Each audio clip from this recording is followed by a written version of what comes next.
This podcast is a production of the Brickyard Network. To find out more about our lineup of ceramic podcasts, visit brickyardnetwork.org.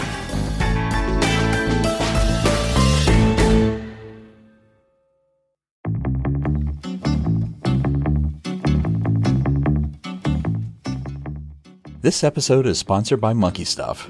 Monkey Stuff makes things for makers. We're inspired every day by the craft and creativity of makers, and design and manufacture tools and accessories to try to make your making life a bit more delightful. Our products are designed in California, by makers and for makers, and manufactured in the USA.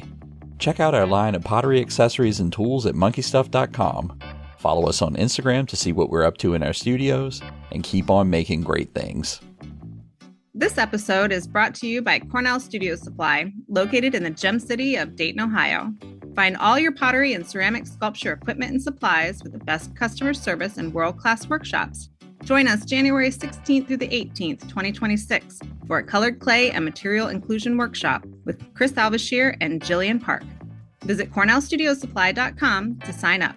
Cornell Studio Supply, owned and operated for potters by potters.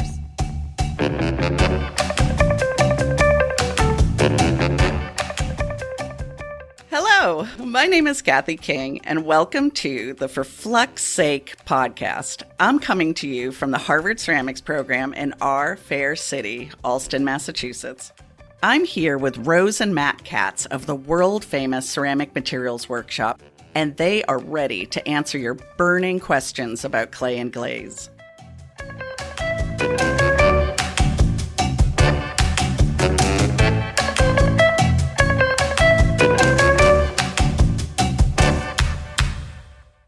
Well, hello, Rose and Matt. Hello. Hey, Kathy.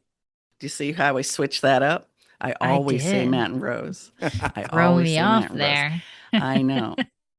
Also, putting a lot of time into purchasing Powerball tickets because it is brought to my attention at the studio that we really need to get all our kilns S-type thermocouples. And this is all your fault. It's all your fault.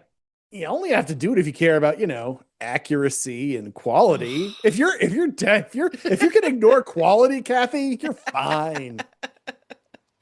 I don't know. Rose and I talk about this all the time.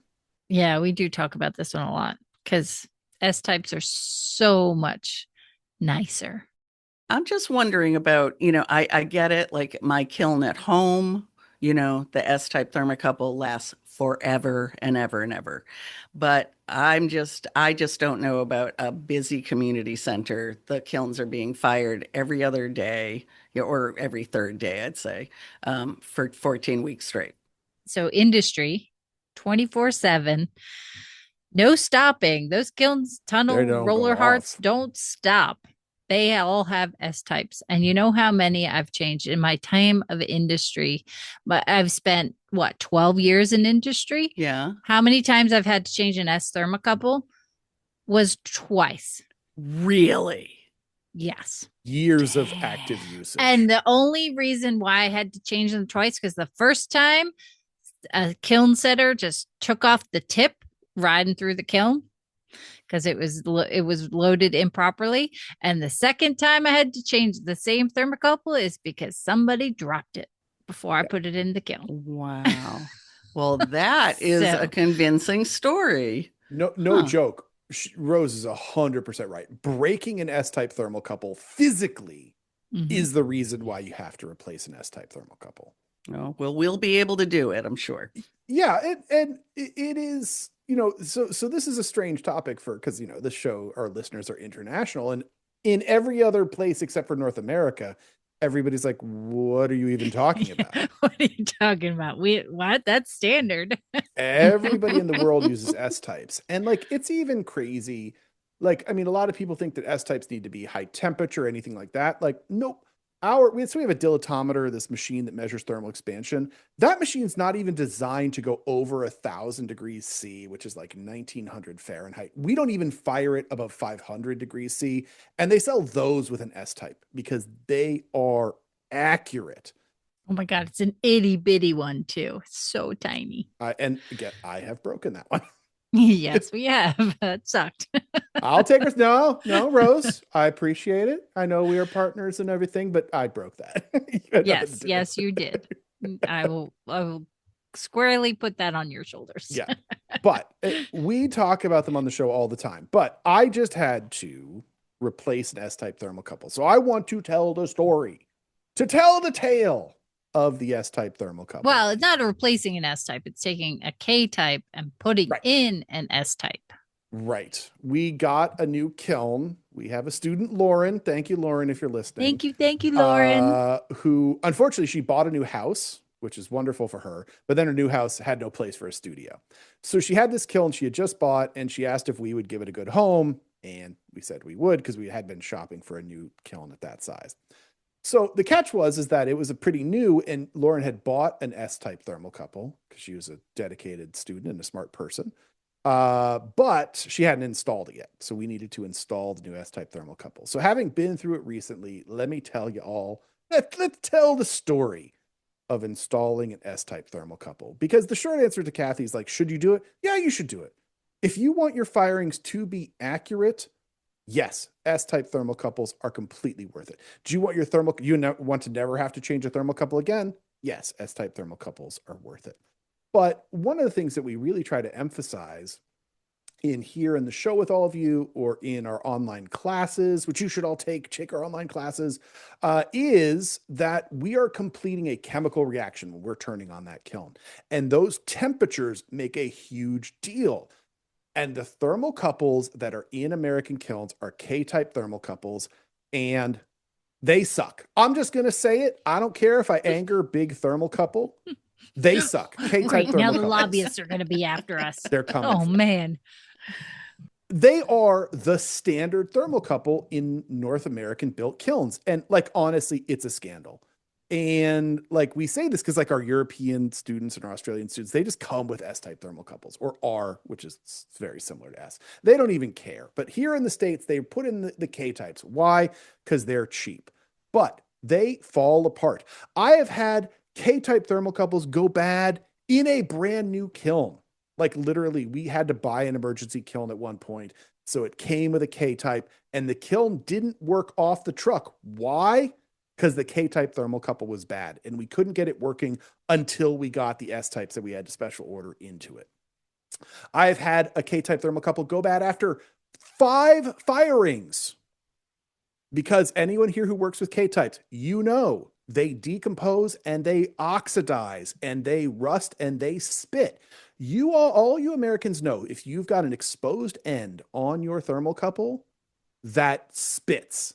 And there's little black specks all over your shelves and your And that's a bricks and your K-type. posts. And sorry, with a K-type. That's the K-types. And it's because K-types are actually only rated to go to 1190C, which is 2174F, which is roughly cone 5. And over that temperature, they are going to break down and decompose because they are made of nickel and chromium, and they just can't take those temperatures. But you know that they're constantly like, oh yeah, they're good enough because they're cheap and easy to replace. Yeah, but if they're failing, your temperatures are wrong. That's a huge, huge issue. So what's the downside? As Kathy said, Harvard Ceramics, if they were going to replace them, you know, Kathy would be selling a kidney to replace all of the thermocouples. Probably both kidneys. Probably both. Yeah. I love Lefty. Stay with me, Lefty. It's my favorite. But they are expensive. Like right now, and if you're listening to this in the future, the prices have gone up again. Oh, look, they just went up again. It's probably $300 to $400 to get an S-type thermocouple. But that thermocouple will last you forever if you don't break it. If you go all the way back to our episode with our friend Freddie, the kiln builder, he says in that interview, yeah, if your kiln falls apart in 30 years and crumbles to the ground, pull out your S-type thermocouple because it's still good. You never have to change it. You don't have to touch it. And it is dead on accurate. When I change the elements in my kilns, I don't even recalibrate because I know that my S-type thermocouples are accurate. So here's what you need to do. First of all, get yourself an S-type thermocouple. 1. 2, you need S-type thermocouple wire. Okay, there is a different type of wire going from the thermocouple to the computer. Don't use the old wire. Usually S-type wire is, at least here in the States, is green and K-type is yellow. Throw away the yellow wire. You don't need that. And hopefully they should provide it to you when you buy it. It screws in the same way. You connect the wire to the thermocouple. It actually looks like a K-type. That's all fine. You insert it into the kiln just like normal. Here are the things that you need to do to get your S-type up and running. In the States, this is with a Bartlett style controller, which all American controllers are Bartlett. Even the custom ones are Bartlett. And all of this is in your instruction manual. One, you have to go into the software on the computer and change it to S-type. It needs to know that it's been changed to S-type. And two, on the back of the board of the computer, there are what are called jumpers, and they're little metal connectors that connect pins. So there are these pins, these metal pins that stick up, and you need to move the jumper from the position that it's in to a different position. Okay. And your instruction manual will tell you if you don't have it, you can download the instruction manuals, and you have to change the software, and you need different wire.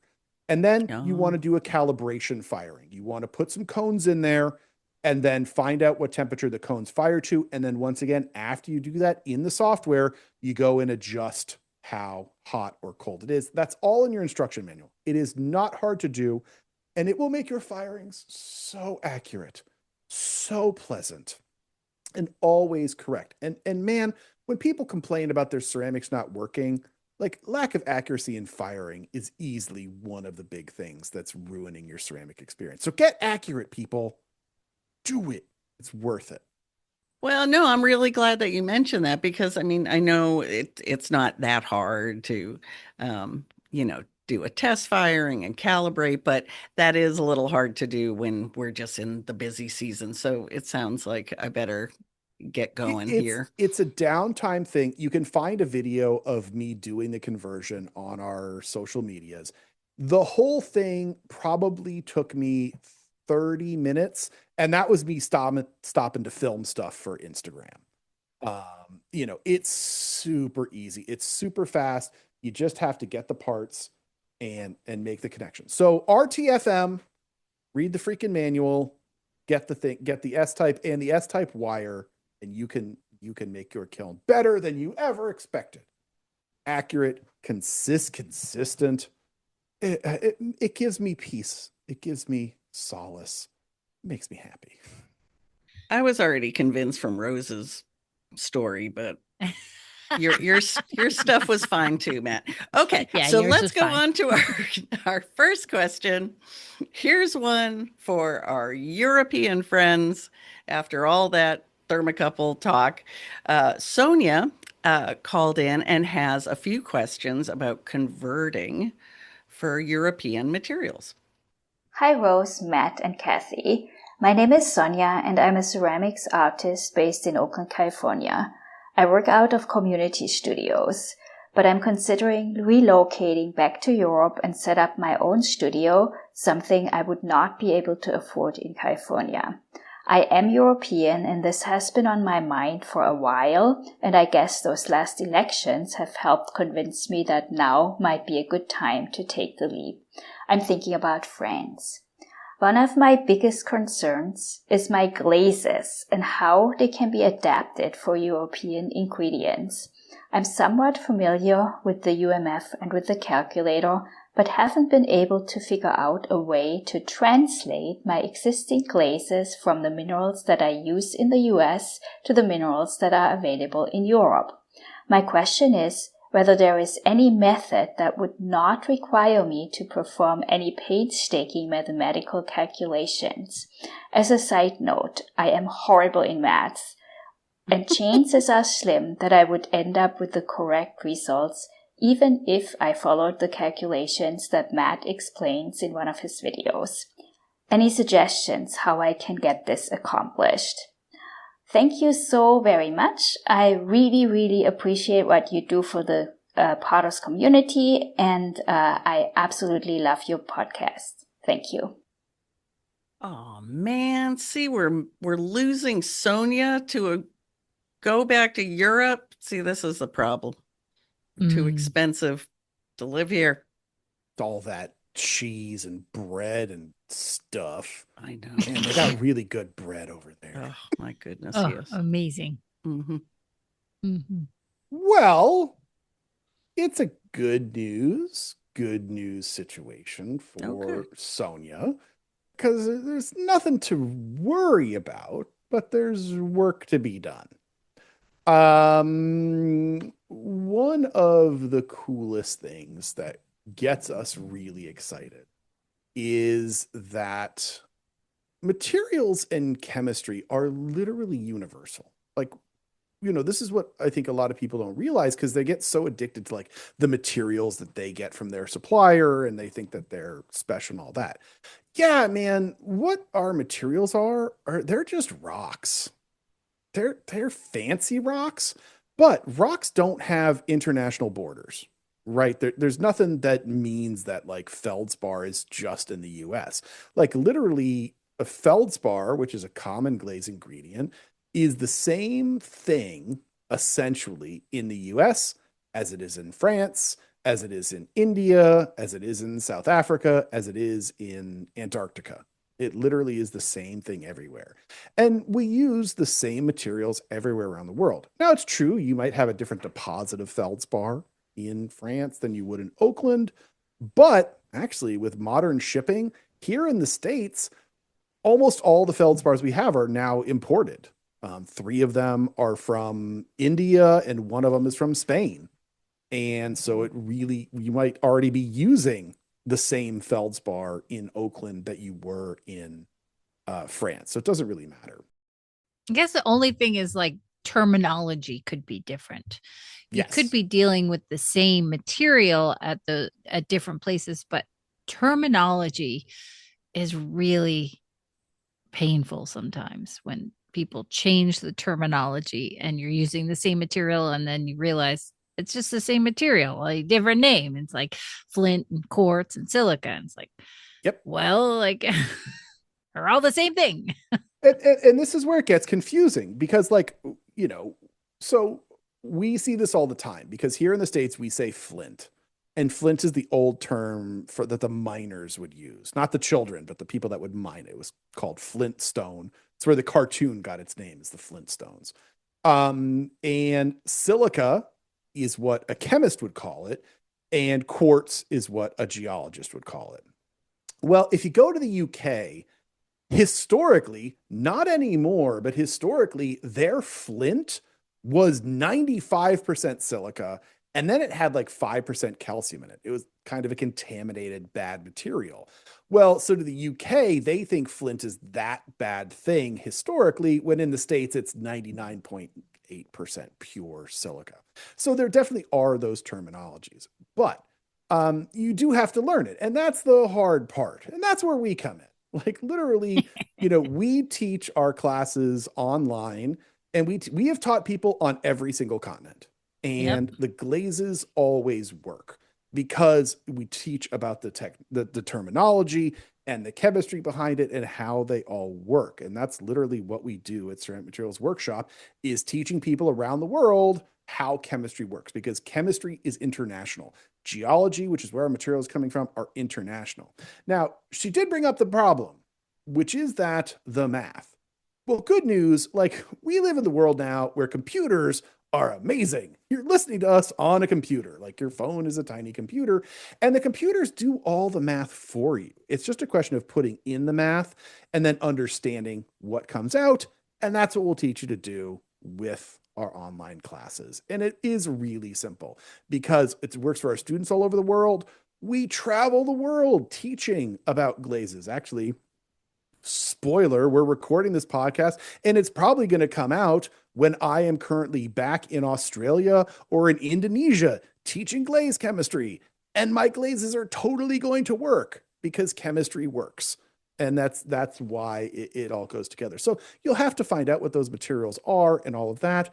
But come, take a class with us. Take our new Making Glazes Make Sense class at Ceramic Materials Workshop, and we'll clear it up. It's super easy. You shouldn't be intimidated, but you do have to learn to speak another new language, not just English and French. You got to learn the language of chemistry. Okay, that sounds reasonable.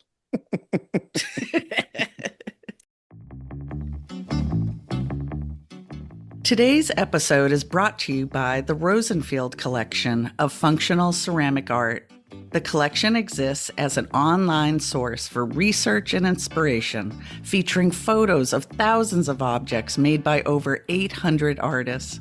The images are high quality and can be used with no permission required. To find out more, visit www.rosenfieldcollection.com. Glazes don't make sense, but that's why Rose and I are here at ceramicmaterialsworkshop.com, helping translate glazes for real ceramicists like you. So join us for our brand new class starting October 1st. It's for everyone from beginners to masters. We clear up all the mysteries of glazes to make them work for you. Join us at ceramicmaterialsworkshop.com for making glazes make sense. So let's go on to our next question. This one is one I'm dying for the answer here. We have Millie from Australia called in with a question around what to do with slip casting scraps. Hi, Matt, Rose, and Kathy. Millie here from Australia. I'd love your advice on dealing with over 500 litres of mixed slip, bits and pieces from pigmented porcelain and stoneware from 10 years of slip casting tableware. My idea so far is hiring a cement mixer to combine all of the clay into a single batch and then testing and making a series of pieces from that, or using it for something non-food safe like sculptural bricks, something where I can use a lot of the material in one piece, or even mixing it with another material like cement to make furniture and not having to fire it. When I mix the slip with new slip, it casts okay, but on its own it warps and gets pinholes and is not very reliable. Do you have any suggestions for creative or practical ways for me to use up this material? Thank you so much. So what do we think the scenario is here? So they've been casting tableware. It's probably all one temperature or target temperature to fire, I'm guessing. I don't know. Did she say that there was colored casting slip in there too? Okay. I'd have to assume that she's making stuff like agate ware or sort of streaky slip cast stuff, which is pretty popular. And 500 liters, that's a lot. That's 500 liters. That's Come on, Americans, do the math. Do it, Kathy. How many gallons is that? Ask Lord Celsius. It's roughly 125 gallons. Okay. So it's a good amount. That's nothing to sneeze at. The color is a problem because, like, if it was just uncolored, I'd be like, just recycle that. Casting slip can totally be recycled. My advice on recycling casting slip is what we do is dry it out completely. Is it like you have to dry it out completely? Most bone dry. Okay. Most casting slip then uses about 40% water content. So if you weigh out 60 grams of dry material, you put back in 40 grams of water. Then you just add in some more dispersant. Millie's in Australia, so it'd probably be Dispex. So you add in enough Dispex until it flows again, but you don't add any more water. You just go 40 water and then add enough Dispex to make it work. But if you can't do that because you sort of contaminated it without all the colorants, what would you do? I mean, if she takes it and mixes it all together. In the cement mixer, though. Yeah. Well, I mean, the cement mixer wouldn't be the greatest thing, but you're dealing with a lot of material here. So I get where she's thinking, but if you mix it all together, if you're able to make it homogeneous and accept what the outcome is, then you can use it. Just cast it as that. Yes, cast it as that. And this is what I used to do. It's like we had an industry, we had this big glaze pit where all our glazes would get washed down off of the glaze line and into this pit.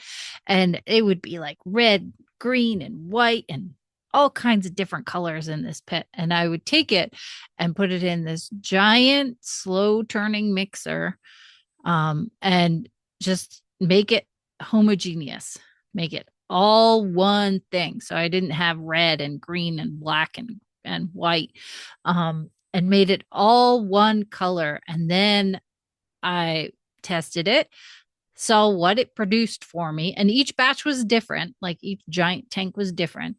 And I would just go from there. That was my starting base. And then either color it or run it as is, or just scrap the whole thing. I would do a bunch of different things. But if you gather it all together and make it homogeneous, I think that's a good starting point to what you have.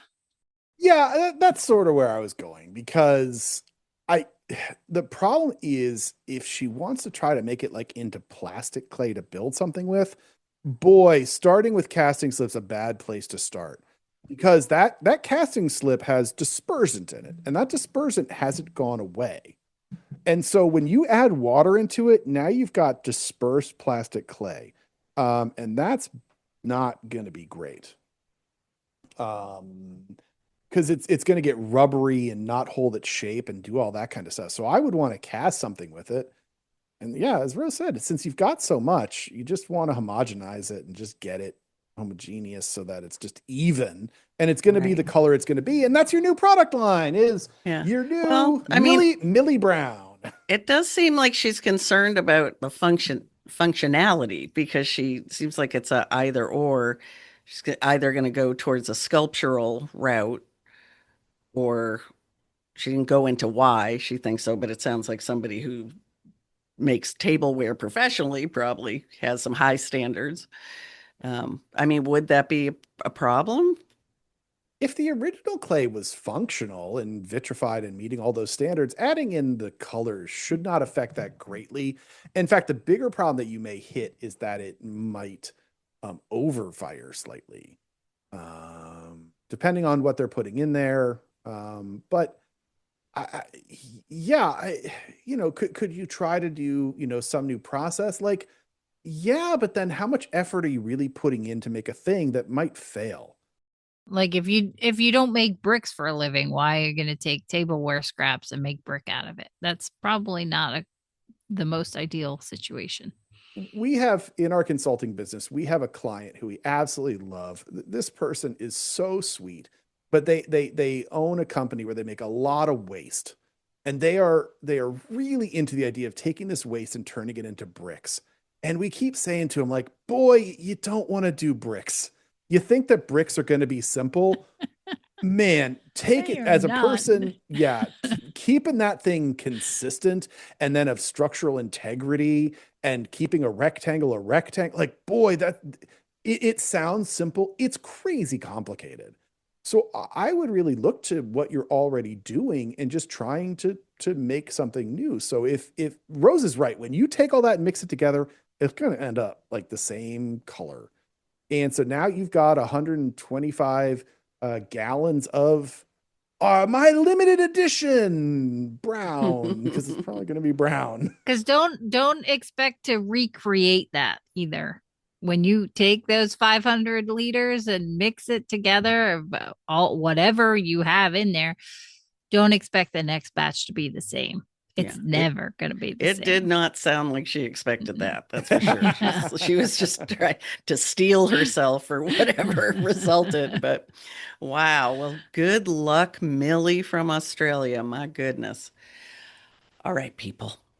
Let's go on to the next question. And this one comes from the fair city of Boston itself.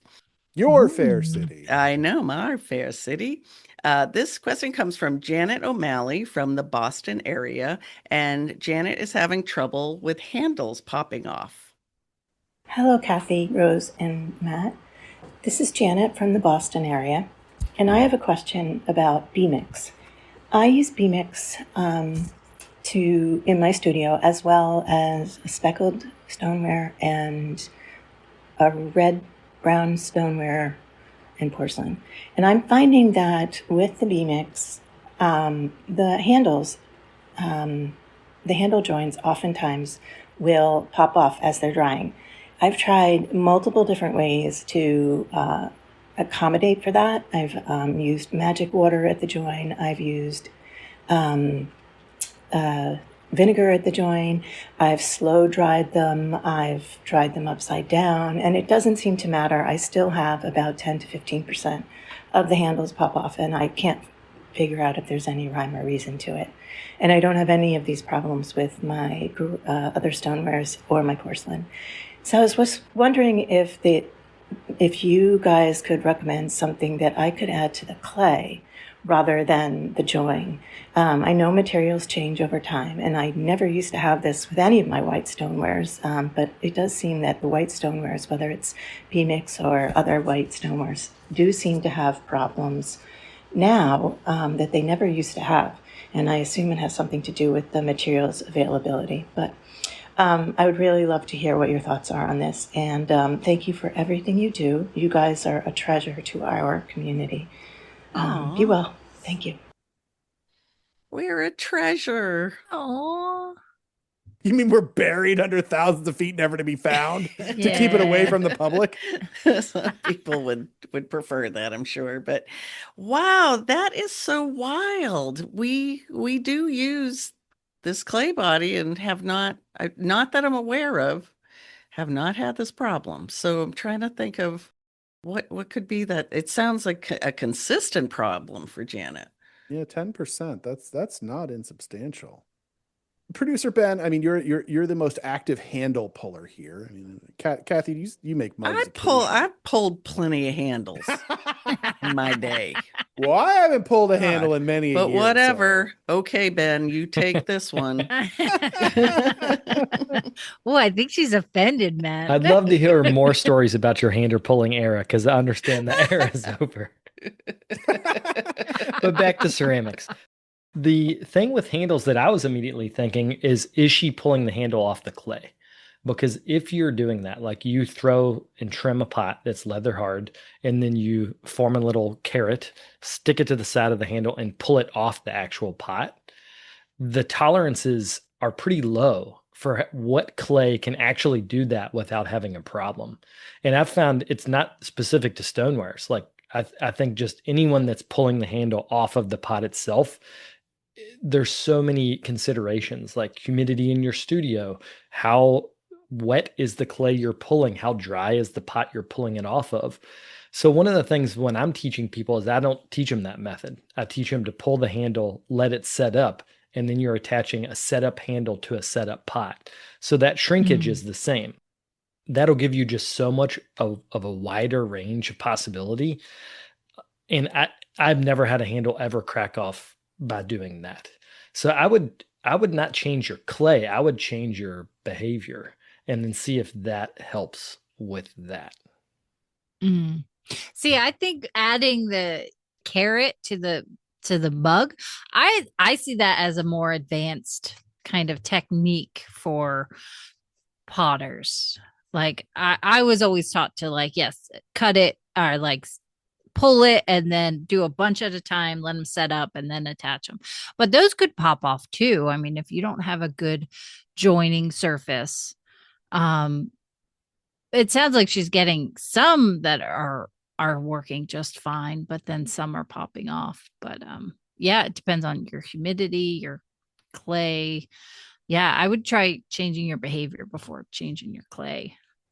Kathy, are you an on puller or an off puller? No, I'm an off puller. I do exactly what Ben described, and with that clay body, which and I haven't had problems with it. At the most, I'll get hairline cracking, as the piece dries, and then I just kind of catch that and compress, and that's usually enough to take care of it. But did she say that she was pulling directly off of the piece or not? Okay, she didn't say. See, details, people. We need details. Oh my goodness. The fact that she's getting it on one clay versus another, I think is not irrelevant per se, but it's more circumstantial to the sensitivities of those clays. Different clays are subject to different levels of plasticity, different water content, sort of all of those variables come into play. And then clay compositions they can change, raw materials change, and so that can create those kind of things. But as Kathy says, like a lot of people in her studio use B-Mix and aren't quite having that issue. So the fact that it's probably behavioral is true to a large extent. I think, that Janet had mentioned a bunch of different attachment methods, magic water, score and slip, vinegar. You definitely want to make sure that you have got a thorough connection between those two, because obviously it's the connection that's going to fail, and it does. The drying, and also I think about how you pull the handle and how you're applying pressure as you pull it, because the other thing she didn't say is how it's popping off, but oftentimes y'all tell me you make more pots, but in general that it's the top that'll tend to pop off over the bottom when you get those sort of tension pull-offs. That's a good point, because I've seen the bottom kind of detach and kind of raise up as well. Do you think one of them's more consistent than the other, top or bottom, or is it just does it matter? I don't know. I think what I've seen is actually the middle part. It cracks in the middle. Right in the middle. Yeah. Oh. Well, that's crazy. Well, that's these terracotta potters for you. There's just no rhyme. Amazing. Anything has a handle on it, for goodness sakes. What I would say is the number one issue is the drying. So sort of going back to what Ben was talking about, like clay shrinks, and the clay needs to be super plastic to make a handle, to literally pull it. It still has to have a lot of water in it. And clay is going to have somewhere between 5 and 10% green shrinkage. If the pot is, at 8% shrinkage, because you need it to be leather, because you need it to be stiff, and so it doesn't, collapse when you're trying to attach the handle, but that handle is still at basically full moisture, that's a big problem. Because what's going to happen is that the handle is still going to shrink 10%, but the pot's only got 2% more to go. And then it's just going to detach wherever it finds weakness, and that'll be the big deal. And so I would, again, I can't comment on what's the best way to do it, but yeah, that some clays, why it's probably different on different clays is because they have different drying shrinkage rates. Like I said, it can be 5 to 10% in green shrinkage. And so, a clay body that's only got 5% shrinkage, that discrepancy is not so bad. But if it's got 10%, that's really, really big. And so that could be a big issue. So I would really watch for that dryness, and then just make sure that your attachments are super good. But yeah, that unfortunately it's the trick of like, you have to get it just right, whatever that means. It's very Goldilocks-y of where the attachment has to be. But I would watch that more than anything. All right. Well, Janet, I don't know if that helped, honestly, but Good luck, Janet. we can't hit it out of the park every time. I mean, it's just the statistics aren't there, but we can bunt. But we can bunt. That's right. Or we can screw stuff up and run away. Yep. All right. Well, we have run out of time yet again. Oh. I know. Hey, good job. We got 3 questions, though. Yay! I know. We're killing it. I'm telling you. Woo-hoo-hoo. All right. So until we see each other again, gang, bye-bye. Bye, Bye, y'all. Kathy. Well, folks, that's it for this week's episode of For Flux Sake.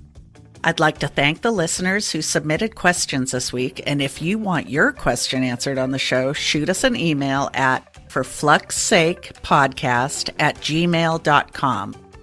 So join us next time. And when in your studio, remember what Rose always says. Always remember to test, test, test.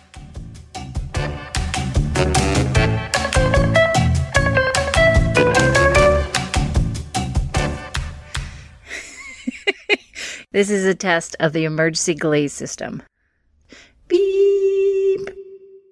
Hey, for Flux Sake friends, wish you could hang with us a little more each month?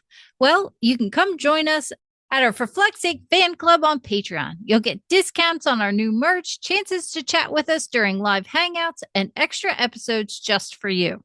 Find us at patreon.com/ForFluxSakePodcast. We'd love to see you there.